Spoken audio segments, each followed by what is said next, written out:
Hello बच्चों, आज के इस वीडियो में हम शुरू करेंगे एक नई पार्ट जो कि है एक कहानी यह भी, जिसकी लेखिका है मनु भंडारी। तो चलिए इस पार्ट की शुरुआत करते हैं।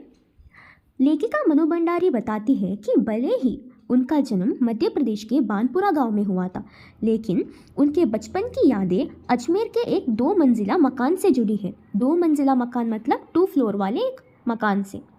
उस घर में 2 अलग दुनिया बसी थी। मतलब उसके ऊपरी मंजिल पर उनके पिताजी का एक अपना ही राज चलता था। ऊपरी मंजिल मतलब टॉप फ्लोर में।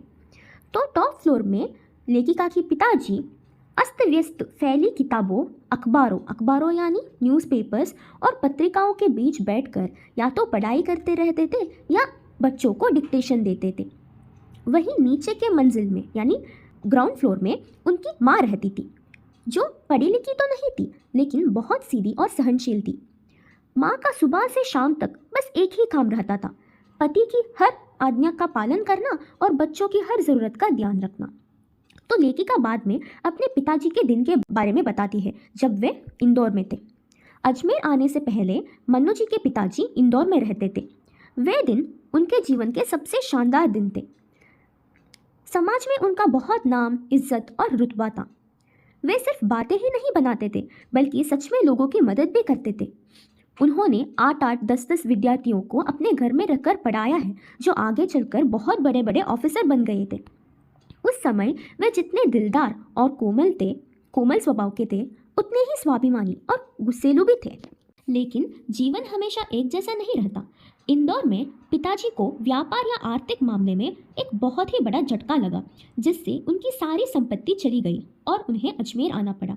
मतलब जब वे इंदौर में थे उनका बहुत लॉस हुआ था, जिसके कारण उन्हें अजमेर आना पड़ा। तो अजमेर आकर उन्होंने हार नहीं मानी। उन्होंने अकेले दम पर भारत का पहला विषयवार अंग्रेजी हिंदी शब्दकोश का मतलब डिक्शनरी, उसको तैयार किया। इस काम में उन्हें नाम और तारीफ तो बहुत मिली, लेकिन पैसा बिल्कुल नहीं मिला। इस परिस्थिति के कारण उनके स्वभाव में बहुत बदलाव देखने को मिला था। वे इतने स्वाभिमानी थे कि वे अपने लॉस के बारे में अपने बच्चों को भी नहीं बताते थे। अपनों से मिले धोखे ने उन्हें अंदर से तोड़ दिया था। वे इतने शक्की मतलब सब पर डाउट करना। वे इतने शक्की हो गए थे कि बात बात पर भड़क उठते थे। क्यों वे इतने शक्की हो गए थे? क्योंकि उनकी अपनों ने ही उन्हें धोखा दिया था। उनका सारा गुस्सा बेचारी माँ पर निकलता था और कभी कभी बच्चे भी उस गुस्से की चपेट में आ जाते थे। तो मनु जी कहती है कि वे अपने पिता की यह कहानी उनका गुणगान करने के लिए नहीं सुना रही है।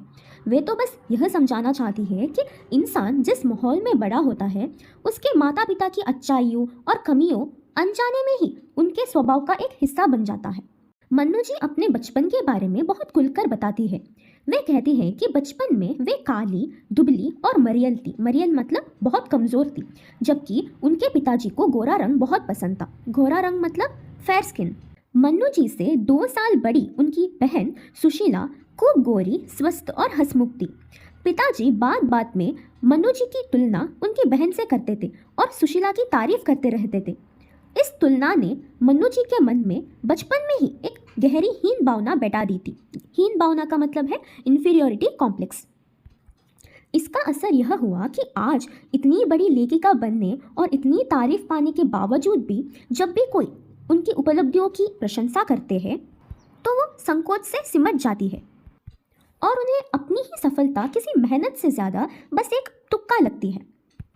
लेखिका कहती है कि हम भले ही सोचें कि हम अपने माता पिता से अलग हैं, लेकिन अनजाने में उनके विचार, उनका गुस्सा या उनके व्यवहार की परछाई हमारे भीतर कहीं ना कहीं टिक ही जाती है। पिताजी के बिल्कुल विपरीत थी उनकी माँ। उनकी माँ में धरती से भी ज़्यादा धैर्य और सहनशक्ति थी। वे पिताजी के हर अन्याय और गुस्से को अपना भाग्य मानकर चुपचाप सहती थी। बच्चों की हर सही गलत जिद को अपना फर्ज समझकर पूरा करती थी। सब बच्चे माँ से बहुत प्यार करते थे और उनके प्रति हमदर्दी भी रखते थे, लेकिन माँ का यह मजबूरी भरा त्याग और हद से ज़्यादा सहनशीलता कभी भी मन्नू जी का आदर्श नहीं बन पाया। वे माँ की तरह सब कुछ चुपचाप सहने के बजाय अपने हक के लिए बोलना चाहती थी। मन्नू जी कुल 5 भाई बहनों में सबसे छोटी थी। जब उनकी सबसे बड़ी बहन की शादी हुई तब वे मात्र 7 साल की थी, 7 ईयर्स की थी। इसीलिए उसकी बहुत धुंधली सी ही याद उनके मन में है, मतलब थोड़ी सी ही याद उनके मन में है। मनु जी अपनी बहन सुशीला के साथ बिताए बचपन के दिनों को याद करती है। वे कहती है कि उन्होंने घर के बड़े से आंगन में बचपन के सारे खेल खेले, जैसे सतोलिया, लंगड़ी टांग, पकड़म पकड़ाई, काली टीलो और गुड़ियों की शादी भी करवाई। जो छोटे बच्चे डॉल की शादी करते हैं वो भी करवाई थी। भाइयों के साथ उन्होंने गिल्ली डंडा और पतंग उड़ाने के लिए मांझा तक बनाया। उस दौर की सबसे खूबसूरत बात यह थी कि घर की दीवारें सिर्फ घर तक सीमित नहीं थी, लेकिन पूरा मोहल्ला ही एक घर जैसा था। इसे लेखिका ने पड़ोस कल्चर कहा है, नेबरहुड कल्चर। किसी भी घर में जाने की कोई रोक टोक नहीं थी। मनु जी आज के फ्लैट कल्चर मतलब आज के ज़माने के लोग फ्लैट में अकेला रहते हैं और किसी से बात नहीं करते हैं, इसे लेखिका ने फ्लैट कल्चर कहा है। तो मनु जी आज के फ्लैट कल्चर और इस पुराने पड़ोस कल्चर की तुलना करते हुए कहती है कि आज लोग अपने ही दुनिया में सिमट कर अकेले और असुरक्षित हो गए हैं, जबकि उस समय पूरा मोहल्ला ही एक परिवार था। तो मन्नू जी बताती है कि उनकी शुरुआती कम से कम 1 दर्जन कहानियाँ, मतलब जो वो स्टोरी लिखती थी, वो लेखिका है ना, वो स्टोरी लिखती थी, तो उन कहानियों के पात्र इसी मोहल्ले के लोग थे जहाँ उनका बचपन और किशोरावस्था बीती थी। वे कोई उनके परिवार के लोग नहीं थे, मतलब ये जो पड़ोसी थे ये उनके परिवार के लोग नहीं थे, लेकिन बचपन से उन्हें देखते सुनते मन्नू जी के मन पर उनकी ऐसी गहरी छाप पड़ी थी कि सालों बीत जाने के बाद जब वे लेखिका बनी तो वे सारे चेहरे, उनकी भाषा और हाव भाव अपने आप ही उनकी कहानियों में उतरने लगे थे। यहाँ तक कि उनके प्रसिद्ध उपन्यास महाभोज के पात्र दास साहब भी उसी समय के एक व्यक्ति के प्रभाव से बने थे। यहाँ पे उपन्यास का मतलब एक नॉवेल है, उनके नॉवेल का नाम क्या था, महाभोज, और उस पात्र की जो व्यक्ति थे वो भी लेखिका की पड़ोसी हुआ करते थे। उस जमाने में लड़कियों की शादी के लिए बस 2 ही योग्यता देखी जाती थी। लड़की की उम्र में 16 साल हो और वह मैट्रिक यानी 10वीं पास हो। सन 1944 में सुशीला ने यह योग्यता हासिल की और उसकी शादी होकर वह कोलकाता चली गई। साथ ही मन्नू जी के दोनों बड़े भाई भी आगे की पढ़ाई के लिए घर से बाहर चले गए। बड़े भाई बहनों के जाते ही मन्नू जी को पहली बार अपने अलग अस्तित्व का एहसास हुआ और उनके पिताजी का पूरा ध्यान पहली बार मन्नू जी पर पूरी तरह केंद्रित हुआ। आमतौर पर उस जमाने में पिता अपनी बेटियों को अच्छी गृहिणी यानी हाउसवाइफ बनाने और खाना पकाने के नुस्खे सिखाने में लगे रहते थे, लेकिन मन्नू जी के जो पिताजी थे वे बिल्कुल अलग सोच के थे। रसोई घर को वे भटियार खाना कहते थे, यानी किचन को वे भटियार खाना कहते थे। ऐसा क्यों कहते थे? क्योंकि उनका मानना था कि रसोई में रहने से इंसान की अपनी क्षमता, बुद्धि और प्रतिभा मिट्टी में झोंक कर नष्ट हो जाती है। इसलिए वे चाहते थे कि मन्नू जी रसोई से दूर ही रहे। घर में अक्सर विभिन्न राजनीतिक पार्टियों के लोग आते थे और देश के मुद्दों पर जमकर बहस होती थी, यानी डिबेट होती थी पॉलिटिकल पार्टियों के बीच में। कहाँ पर? लेखिका के घर पर। जब घर में बहुत राजनीतिक बहस यानी डिबेट होती थी तो मन्नू जी चाय नाश्ता देने जाती थी, तो उनके पिताजी उन्हें वहीं बैठने को कहते थे। वे चाहते थे कि मन्नू जी वहाँ पर बैठकर सुने और समझे कि देश के चारों ओर क्या क्या चल रहा है। सन 1942 के भारत छोड़ो आंदोलन के बाद पूरा देश जैसे क्रांति और आग में उबल रहा था। उस समय मनु जी को राजनीतिक पार्टियां यानी इस पॉलिटिकल पार्टीज की इस जटिल नीतियां और उनके आपसी मतभेद जो थी वो बिल्कुल समझ नहीं आ रही थी, लेकिन देश प्रेमी क्रांतिकारियों और शहीदों के प्रति उनके मन में एक गहरा आकर्षण था और बहुत देश प्रेम भी भर गया था उनके मन में। 10वीं तक मनु जी बिना सोचे समझे जो किताब हाथ में आता था वो पढ़ लेती थी, लेकिन असली मोड़ आया सन 1945 में जब वो 10वीं पास करके फर्स्ट ईयर में आई और उनकी मुलाकात हिंदी के प्राध्यापिका शीला अग्रवाल से हुई। शीला अग्रवाल ने मनु जी को सिर्फ किताबें पढ़ना ही नहीं सिखाया बल्कि अच्छी किताबें चुनकर पढ़ना सिखाया। उनके कहने पर मनु जी ने शरत चंद्र और प्रेमचंद से आगे बढ़कर जैनेन्द्र, अग्नि, यशपाल और भगवती चरण वर्मा जैसे महान लेखकों की रचनाएं भी पढ़ी। उन्हें जैनेन्द्र जी का उपन्यास यानी जैनेन्द्र जी का नॉवेल सुनीता, त्यागपत्र और भगवती बाबू का चित्रलेखा तथा अग्नि जी का नदी के द्वीप बहुत पसंद आया। पढ़ी हुई किताबों पर शीला अग्रवाल के साथ वह लंबी लंबी बहसें और चर्चाएं भी किया करती थी। शीला अग्रवाल ने मनु जी के जीवन में सिर्फ लिटरेचर यानी साहित्य का दायरा ही नहीं बढ़ाया, बल्कि उनके सोचने समझने के तरीके में भी बहुत बदलाव लाया। तो लेखिका के पिताजी चाहते थे कि वे चार दीवार के अंदर बैठकर जाने और सुने कि देश के चारों ओर क्या क्या चल रहा है, पर शीला अग्रवाल उससे विपरीत थी। वे चाहती थी कि मनु भंडारी उन स्थितियों में खुद उतरकर पार्टिसिपेट करे। सन 1946-47 का समय आ चुका था। देश आज़ादी की दहलीज पर था। उस समय घर के अंदर बैठकर शांत रहना संभव ही नहीं था। मनु जी भी पूरे जोश और उत्साह के साथ सड़कों पर होने वाली हड़ताल, जुलूस और भाषणों पे बढ़ चढ़कर भाग लेती थी। शीला अग्रवाल की जोशीली बातों ने मनु जी के खून में ऐसा उबाल ला दिया था कि वे सड़कों पर उतर गई। शहर में तो आंदोलनों का तूफान मचा ही था, साथ ही उनके घर में भी एक बहुत बड़ा तूफान खड़ा हो गया। पिताजी की दी हुई आज़ादी की सीमा केवल घर में बैठकर राजनीतिक चर्चाएं सुनने तक ही थी, लेकिन जब उन्होंने देखा कि उनकी बेटी हाथ उठा उठाकर नारे लगा रही है, हड़ताल करवा रही है और लड़कों के साथ सड़कों पर जुलूस निकाल रही है, तो वे इसे बर्दाश्त नहीं कर सके। मनु जी के अंदर का डर पूरी तरह खत्म हो चुका था, जो उनके पिताजी के तरफ था। यहाँ तक कि पिताजी के साथ उनका ऐसा टकराव शुरू हो गया था, जो बाद में लेखिका राजेंद्र से शादी होने के बाद तक चलता रहा। तो इससे पता चलता है कि लेखिका बाद में किससे शादी करती है, राजेंद्र से। तो मनु जी बताती है कि पिताजी की सबसे बड़ी कमजोरी थी प्रतिष्ठा, सम्मान और समाज में अपना एक नाम बनाना। वे चाहते थे कि जीवन में ऐसा काम करो जिससे समाज में पहचान और रुतबा बने। एक बार कॉलेज के प्रिंसिपल की तरफ से पिताजी को एक पत्र आया, जिसमें लिखा गया था कि मनु जी की इस राजनीतिक गतिविधियों के कारण उन पर एक अनुशासनात्मक कार्रवाई क्यों ना की जाए, मतलब उन पर एक डिसिप्लिनरी एक्शन लिया जाएगा, क्योंकि उनकी जो गतिविधियां थी वे कॉलेज के रूल्स को वायलेट कर रही थी।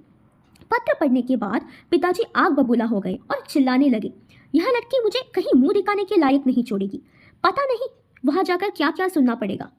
वे गुस्से से कॉलेज गए। मनु जी डर के मारे पड़ोसी की एक सहेली के घर जाकर बैठ गई और माँ से कह दिया कि जब पिताजी का गुस्सा शांत हो जाएगा तब बुलाना। जब माँ मनु जी को बुलाने आई और कहा कि पिताजी तो बहुत खुश है, तो मनु जी को यकीन नहीं हो रहा था। वे डरते डरते घर पहुंची। पिताजी ने बड़े गर्व से मनु जी को बताया कि कॉलेज के प्रिंसिपल कितने परेशान थे। प्रिंसिपल ने कहा था, आप अपनी बेटी को घर में ही बिठा लीजिए, क्योंकि पूरे कॉलेज की लड़कियों पर उसका इतना रौब है कि इसके एक इशारे पर ही सारी लड़कियां क्लास छोड़कर मैदान में जमा हो जाती है और नारे लगाने लगती है। हमारे लिए कॉलेज चलाना ही मुश्किल हो गया है। जो पिताजी घर से निकलते समय इस बात से डर रहे थे कि कहीं उन्हें शर्मिंदा ना होना पड़े, वे कॉलेज से लौटने के बाद गर्व महसूस कर रहे थे और मुस्कुराते हुए बोले, यह तो पूरे देश की पुकार है, इसे भला कौन रोक सकता है। तो मनु जी आगे एक और घटना बताते हुए कहती है कि उस समय आज़ाद हिंद फौज के मुकदमों के विरोध में पूरे शहर में दुकान, स्कूल और कॉलेज बंद कराने की हड़ताल चल रही थी। शाम को अजमेर के चौपड़ यानी मुख्य बाजार की चौराहा, वहाँ पर विद्यार्थी वर्ग इकट्ठा हुए और वहाँ जबरदस्त भाषणबाजी शुरू हुई। इसी बीच पिताजी के एक बेहद दकियानुसी मित्र, दकियानुसी मतलब पुराने ख्याल वाला, वह मित्र आकर मनु के खिलाफ शिकायतें करने लगे और वे बोलने लगे, अरे भंडारी जी, आपकी मनु की मति मारी गई है। आपने स्वतंत्रता तो दी, पर देखिए वह लड़कों के साथ हड़तालें करवाती और हुड़दंग मचाती फिर रही है। हमारे आपके घर की लड़कियों को यह सब शोभा नहीं देता। आपको मान मर्यादा का भी ख्याल है या नहीं। मित्र तो आग लगाकर चले गए, पर पिताजी दिन भर गुस्से में भड़कते रहे कि अब बस लोग घर आकर तू तू करके चले जाएंगे। मनु का घर से बाहर निकलना ही बंद करना चाहिए। इन सब बातों से बेखबर मनु जी जब रात को भाषण कर कर घर लौटती है, तो वो देखती है कि पिताजी के एक बेहद प्रतिष्ठित और अंतरंग मित्र डॉक्टर अंबालाल घर पर बैठे हुए थे। मनु जी को देखते ही डॉक्टर साहब ने बड़ी गर्मजोशी से उनका स्वागत किया और पिताजी से बोले, अरे भंडारी जी, आप घर में ही घुसे रहते हैं, कभी बाहर भी निकला कीजिए। आपने कुछ मिस कर दिया है। मैं तो चौपट पर मनु की भाषण सुनकर सीधा आपके घर बधाई देने आया हूँ। I am really proud of you. Doctor साहब मनु जी के भाषण की तारीफ करते जा रहे थे और उनकी बातें सुनकर पिताजी के चेहरे का जो गुस्सा था वह धीरे धीरे गर्व और खुशी में बदलता जा रहा था। तो आज इतने सालों बाद पीछे मुड़कर देखते हुए मन्नू जी सोचती है कि उस उम्र में उनका भाषण वास्तव में कैसा ही रहा होगा। वह छोटी थी, उनका भाषण कैसा ही रहा होगा। यह तो डॉक्टर साहब का स्नेह था जो तारीफ बनकर बह रहा था। लेकिन सबसे बड़ी बात यह थी कि आज से 50 साल पहले अजमेर जैसा शहर में उफनती भीड़ के सामने एक लड़की का बिना किसी हिचकिचाहट और संकोच के बेबाक बोलना ही अपने आप में एक बहुत बड़ी बात थी। तो मन्नू जी यह सोचती है कि उनके पिताजी कितने अंतर विरोधों के बीच में जीते थे। एक तरफ उनके अंदर बच्चों को समाज में विशिष्ट यानी स्पेशल बनाने की एक तीव्र इच्छा थी, वहीं दूसरी तरफ वे समाज में अपनी छवि और लोग क्या सोचेंगे जैसे मर्यादाओं को लेकर बेहद सजग रहते थे। मन्नू जी कहती है कि शायद पिताजी को इस बात का एहसास ही नहीं था कि ये दोनों रास्ते एक दूसरे से टकराते हैं, क्योंकि समाज से अलग पहचान बनाने के लिए सामाजिक बंधनों को तोड़ना ही पड़ता है। सन 1947 में मई के जो महीना था, तब कॉलेज प्रशासन ने मन्नू भंडारी जी की हिंदी प्राध्यापिका शीला अग्रवाल को कॉलेज से हटाने का नोटिस थमा दिया। उन पर आरोप लगाया गया कि वे लड़कियों को भड़काती है और कॉलेज के अनुशासन बिगाड़ती है।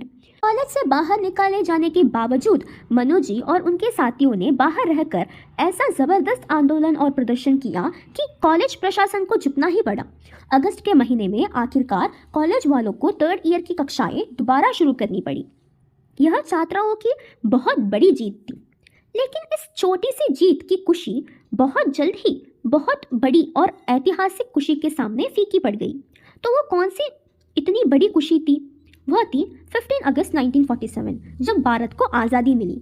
लेखिका इसे सदी की सबसे बड़ी उपलब्धि मानती है। इसके साथ साथ यह पार्ट खत्म होती है। आई होप आपको यह पार्ट अच्छा लगा हो। अगर अच्छा लगे तो प्लीज़ लाइक, शेयर और सब्सक्राइब ज़रूर कीजिए। Thank you so much for watching.